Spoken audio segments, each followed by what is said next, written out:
Hello ನಮಸ್ಕಾರ ಎಲ್ಲ ಹೇಗಿದ್ದೀರಾ? ಚೆನ್ನಾಗಿದ್ದೀರಾ ಅನ್ಕೊಂಡಿದ್ದೀನಿ. Welcome back to my YouTube channel. ಎಷ್ಟು ಬ್ಯೂಟಿಫುಲ್ ಆಗಿರೋ ಈವ್ನಿಂಗ್ ನೋಡಿ, ಎಷ್ಟು ಚೆನ್ನಾಗಿ ಕಾಣ್ತಿದೆ ಆಕಾಶ. ತುಂಬಾ ಓಲ್ಡ್ ವಿಡಿಯೋ ಇದು. ನನಗೆ ಲೆಂತಿ ವಿಡಿಯೋನ ಎಡಿಟ್ ಮಾಡಕ್ ಬರ್ತಿರ್ಲಿಲ್ಲ, ಹಾಗಾಗಿ ಇದನ್ನ ವಿಡಿಯೋನ ಎಡಿಟ್ ಮಾಡಿ ಹಾಕಿರ್ಲಿಲ್ಲ ನಾನು.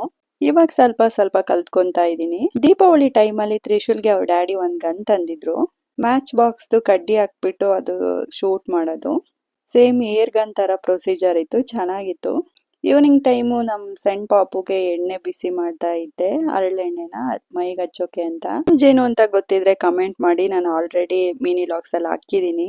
ತ್ರಿಶೂಲಿಗೆ ಐಸ್ ಕ್ರೀಮ್ ಕೊಡ್ಸೋಣ ಅಂತ ಹೋಗಿದ್ದೆ, ಆದ್ರೆ 10 ರುಪೀಸ್ ಕಮ್ಮಿ ಯಾವ ಐಸ್ ಕ್ಯಾಂಡಿನೂ ಇಲ್ಲ. ನಾವು ಅವಾಗ ಚಿಕ್ಕವರಿದ್ದಾಗ 1 ರುಪೀಸ್ 2 ರುಪೀಸ್ಗೆ ಸಿಗೋದು. ಈ ಲಾರಿ ನೋಡ್ತಿದ್ರೆ ನಂಗೆ ಚೈಲ್ಡ್ಹುಡ್ ಮೆಮೊರೀಸ್ ನೆನಪಾಗುತ್ತೆ.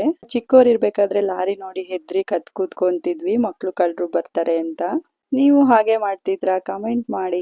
ತ್ರಿಭುವನ್ನ ಹಾಗೆ ವಾಕರ್ ಅಲ್ಲಿ ಒಂದ್ ರೌಂಡ್ ಆಟ ಆಡಿಸ್ತಾ ಇದ್ದೆ, ಆದ್ರೆ ಅವ್ನ್ ಕಾಲ್ ಎಷ್ಟೇ ಮೇಲಕ್ಕೆ ಇಟ್ರು ಅವ್ನ್ ಹಿಡ್ಕೊಂತಾನೆ ಇರ್ಲಿಲ್ಲ, ನೆಲಕ್ಕೆ ತಾಗಿಸ್ತಿದ್ದ. ಅದು ಟೈಲ್ಸ್ ಆದ್ರೆ ಏನೂ ಆಗಲ್ಲ, ಈ ತರ ಗಾರೆ ನೆಲ ಆದ್ರೆ ಫುಲ್ ಉಜ್ಜೋಗುತ್ತೆ ಪಾಪ. ತ್ರಿಶೂಲ್ ಚಿಕ್ಕದ್ರಲ್ಲಿ ಇರ್ಬೇಕಾದ್ರೆ ವಾಕರ್ ಅಲ್ಲಿ ಒಂದ್ಸತಿ ಬೀಳಿಸ್ಬಿಟ್ಟಿದ್ದೆ ಮಿಸ್ ಆಗಿ. ಯಾರಾದ್ರೂ ವಾಕರ್ ಅಲ್ಲಿ ಆಡ್ಸೋತಿಗೆ ಹುಷಾರಾಗಿ ಆಡ್ಸಿ, ತುಂಬಾ ಕೇರ್ಫುಲ್ ಆಗಿ. ಅದು ಸ್ವಲ್ಪ ಮಗ್ಚ್ಕೊನೋ ಚಾನ್ಸಸ್ ಇರುತ್ತೆ, ಫುಲ್ ವೆಯ್ಟ್ ಫ್ರಂಟಿಗೆ ಬಿದ್ದು. ರೋಡ್ ಎಲ್ಲ ಕಿತ್ತು ಹಾಳ್ ಮಾಡಿರೋದ್ರಿಂದ ಫುಲ್ ಡಸ್ಟ್ ಬಂದು ಕಾರ್ ಮೇಲೆ ಕೂರುತ್ತೆ. ಏನು ಓಡಿಸಿ ಧೂಳಾಗಿರಲ್ಲ, ನಿಲ್ಸಿನೇ ಧೂಳ್ ಜಾಸ್ತಿ ಕೂತ್ಬಿಟ್ಟಿರುತ್ತೆ ನಮ್ ಕಾರಲ್ಲಿ. ಮಿನಿ ಲಾಕ್ಸ್ ಅಲ್ಲಿ ಗಿಣ್ಣ ಮಾಡಿ ಹಾಕ್ದಾಗ ಲೆಂತಿ ವಿಡಿಯೋ ಮಾಡಿ ಹಾಕಿ ಮ್ಯಾಮ್ ಅಂತ ಕೇಳಿದ್ರಿ, ಅದಕ್ಕೋಸ್ಕರ ಹಾಕ್ತಾ ಇದ್ದೀನಿ. ಫಸ್ಟ್ ಗಿಣ್ಣ ಹಾಲ್ನ ಸೋಸ್ಕೊಂಡಿದೀನಿ, ಹಾಗೆ ನಾರ್ಮಲ್ ಹಾಲನ್ನು ಅಷ್ಟೇ ನೀಟಾಗಿ ಸೋಸ್ಕೊಂಡಿದೀನಿ, ಯಾಕೆಂದ್ರೆ ಹಸುದು ಕೂದ್ಲಿಟ್ರೆ ಕಷ್ಟ ಅಂತ. ಸಕ್ಕರೆನ ಮಿಕ್ಸಿಲಿ ರುಬ್ಕೊಂಡ್ರೆ ಬೇಗ ಕರಗುತ್ತೆ ಅಂತ ನಾನು ಮಿಕ್ಸಿ ಮಾಡ್ಕೊಂತಿದ್ದೀನಿ ಅಷ್ಟೇ. ಬೆಲ್ಲ ಆದ್ರೆ ನೀಟಾಗಿ ಜಜ್ಜಿ ಹಾಕೋಬಹುದು, ನಿಮಗೆ ಯಾವ್ದು ಇಷ್ಟ ಆಗುತ್ತೆ ಅದ್ರಲ್ಲಿ ಮಾಡ್ಕೊಳ್ಳಿ. ನನಗೆ ಸಕ್ಕರೆಲಿ ತುಂಬಾ ಇಷ್ಟ, ಹಾಗಾಗಿ ನಾನು ಸಕ್ಕರೆ ತಗೊಂಡಿದ್ದೀನಿ.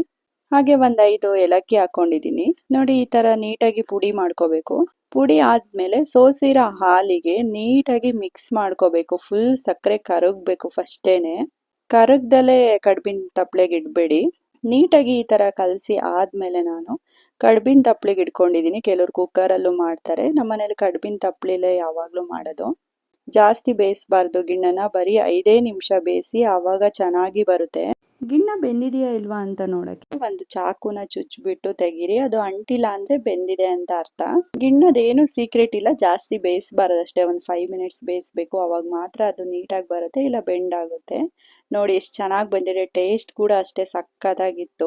ಬೆಲ್ಲದಲ್ಲೂ ಅಷ್ಟೇ ಇಷ್ಟೇ ಚೆನ್ನಾಗಿರುತ್ತೆ. ನೀವು ಕೂಡ ಯಾವ್ದ್ರಲ್ಲಿ ಬೇಕಾದ್ರೂ ಟ್ರೈ ಮಾಡ್ಬೋದು. ಹಾಲುನು ಅಷ್ಟೇ ಅಳತೆಗೆ ತಕ್ಕಂತೆ ಹಾಕ್ಬೇಕು, ಅದು ಮಿಸ್ ಮಾಡ್ಕೊಂಡ್ರೂ ನೀರಾಗೋ ಚಾನ್ಸಸ್ ಇರುತ್ತೆ. ನಿಮಗೆ ಈ ವಿಡಿಯೋ ಇಷ್ಟ ಆದ್ರೆ ಸಬ್ಸ್ಕ್ರೈಬ್ ಆಗಿ, ನೆಕ್ಸ್ಟ್ ವಿಡಿಯೋದಲ್ಲಿ ಸಿಗ್ತೀನಿ. ಬಾಯ್.